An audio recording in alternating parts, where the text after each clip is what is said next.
วันนี้นะคะพีฟนะคะภูมิใจนำเหนือมากๆอีกหนึ่งอย่างที่ยิ่งใหญ่และอลังการมากก็คือเครื่องเสียงของพีฟเองนี่นะคะ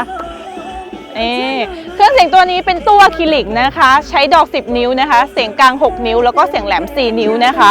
คันนี้เนี่ยบายทีมงานอีสานเรซซิ่งแน่นอนนะคะเลือกได้ทั้งตัวหนังนะคะทั้งสีหนังแล้วก็สีไฟเลยแถมที่สำคัญคันนี้ค่ะเบาะคู่หน้าค่ะเราให้เป็นเบาะหนัง